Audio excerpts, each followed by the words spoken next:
Being very entitled and controlling, narcissists have no difficulty stepping all over your personal boundaries. So that's why I put together an extensive video class called This Is Me. It has 25 videos, written documents, guided questions. I'm going to teach you how to have healthy boundaries. There's a link below, and I hope you'll find it to be quite therapeutic.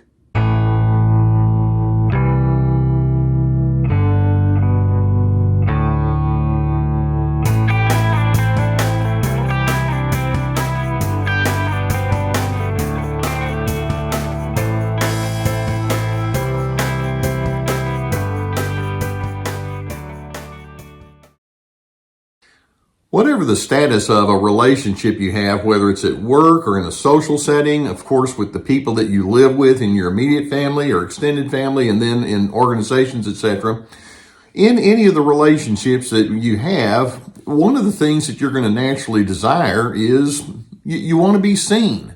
You want to be known. You want to be understood. You want to know that that person, when they engage with you, makes an attempt to say, I want to know who you are. I want to be able to see the things that you see, because that makes our relationships much more well-rounded.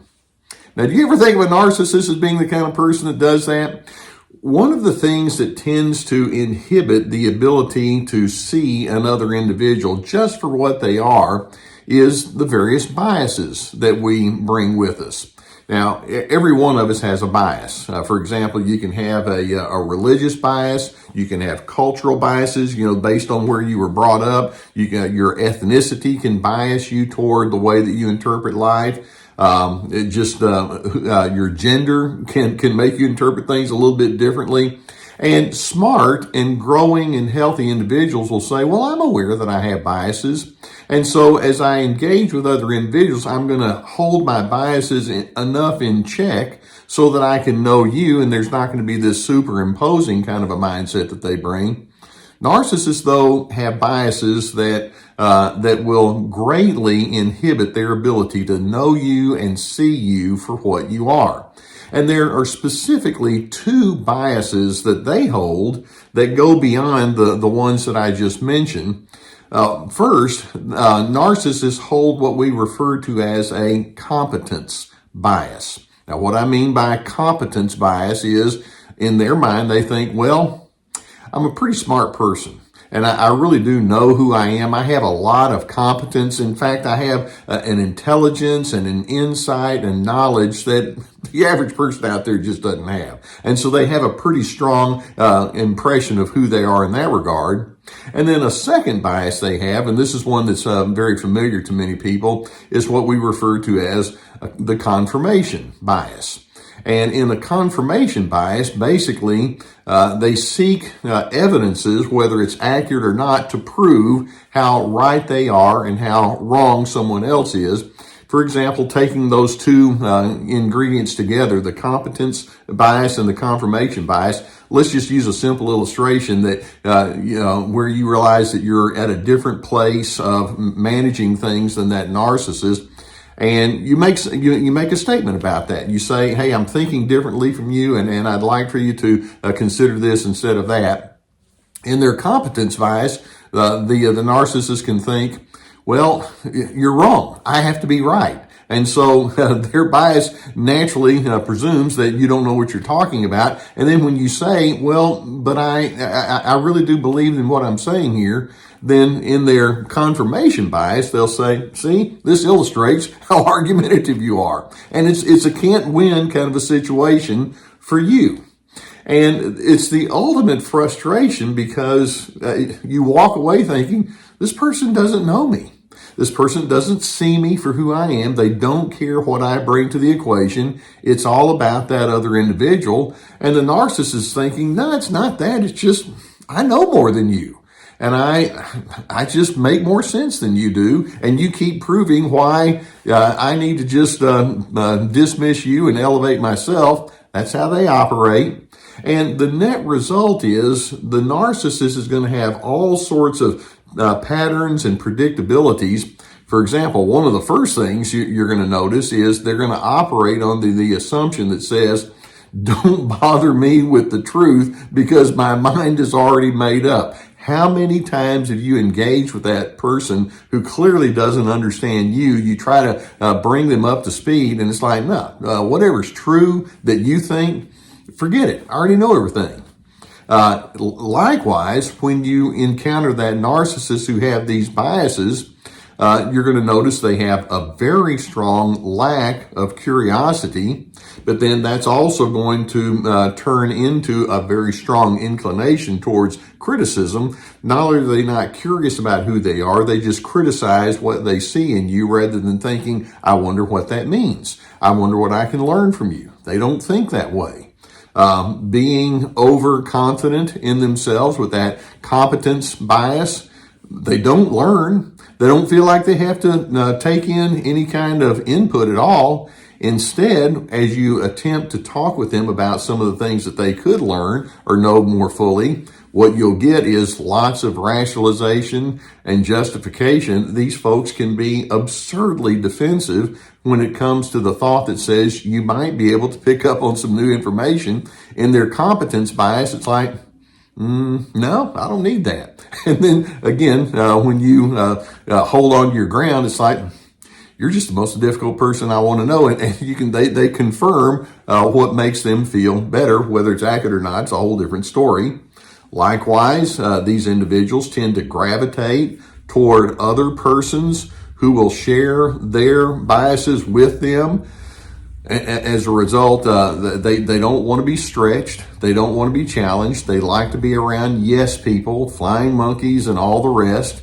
In addition, these individuals tend to be very strongly inclined toward black and white thinking, being able to come to terms with nuances or just what your backstory is or your unique set of circumstances that you might be drawing upon. It's like, I don't care about that. If it's anything different from me, then it's just immaterial. And as a result, they don't blend.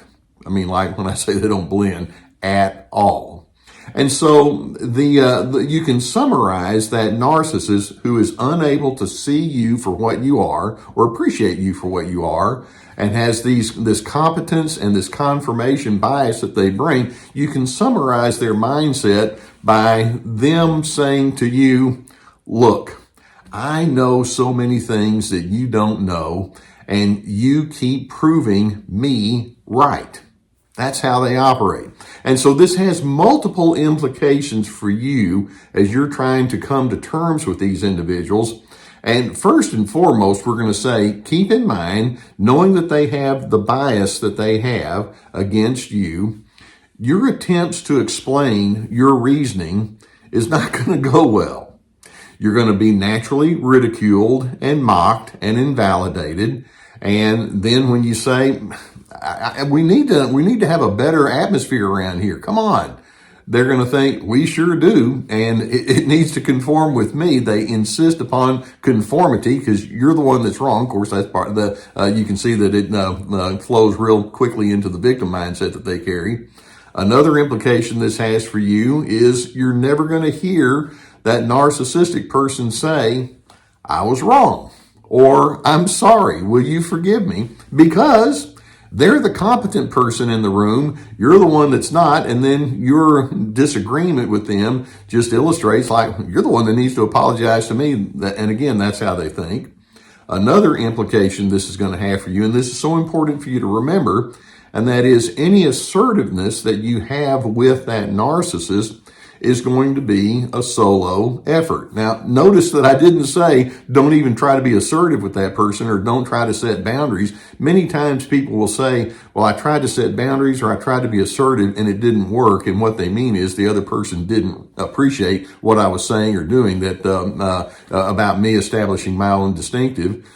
Keep in mind, they don't want to see you for who you are. They don't want to know you, but it doesn't mean that you can't lean into your own distinctive anyway. It's just going to be a solo effort and you're not going to be understood, but you need to stand up for yourself anyway.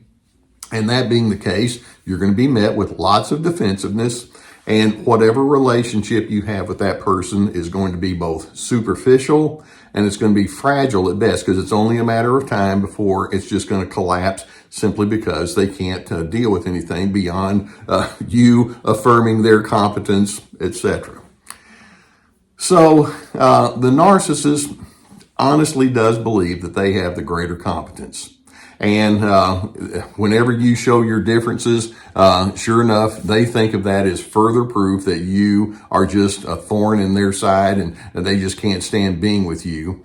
And it can be very insulting to you to know that you're not seen, you're not heard, your thoughts and feelings and interpretations just simply don't register. And so by default, that narcissistic person is going to hold you in low regard. But ultimately, I think we're going to need to remind ourselves it's your belief in yourself that matters most. They don't see you for who you are. They don't appreciate your distinctives. But I just have some simple questions that I hope you can ask of yourself. And that is, are you an honest person? In their biases and their rationalizations, narcissists are not too committed to truth, which means honesty. Are you a trustworthy person? Are you someone who's committed to personal improvement? Are you in a learning process? Do you appreciate new ideas? Are you somebody that operates with a team mindset? In other words, you actually can coordinate. Do you respect other individuals' uniqueness? Are you the kind of person that respects another person's different emotional responses or attitudes? And I'm hoping that as you can affirm that you do bring these kinds of full elements to your personality into the equation, and the narcissist just keeps saying, well, I'm the smart one in the person, and you keep proving how you're inept. Let them have whatever opinion they want to have. Let them have whatever their biases are going to have. You're not going to make them any different. Competent people, and keep in mind their competency bias, competent people know how much they need still to learn. And they actually understand that there are elements where they have a certain ignorance. And instead of saying, no, we can't go there, they embrace it. But you see, narcissists are too insecure and they're too fragile to say, I have a competence, but I don't have all the competence in the room. Their ego is far too weak. They're not able to enter into that space. Keep that in mind as you engage with them. I hope that videos such as this can give you some good awareness about what you're dealing with. If you've not already hit the subscribe button, we're going to keep more videos coming in your direction. Hit that like button too. We appreciate that. I truly appreciate you letting me be on your journey with you. If you have a need for therapy, and many times it's necessary to have somebody that can help you unpack these kind of things, know that I'm sponsored by the people at BetterHelp.com. There's a link below that will take you to their website. And this is something that you can take advantage of. It's an online service that is accessible and affordable. So if that's something you need, I would encourage you to go in that direction. Likewise, I have my therapeutic courses. It's like signing up for an online video class. Each course has multiple videos with written documents and guided questions, and they're meant for your edification. We have Ready, Set, Connect about making good connections with others. This is me establishing those boundaries, free to be, finding yourself despite the controllers. We have my website, we have my webinars. We also have a website. We have my Surviving Narcissism podcasts and my books, plenty of resources.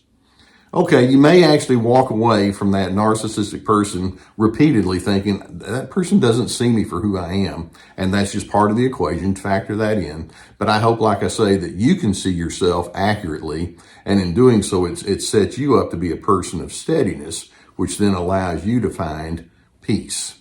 I so hope that you can find your peace.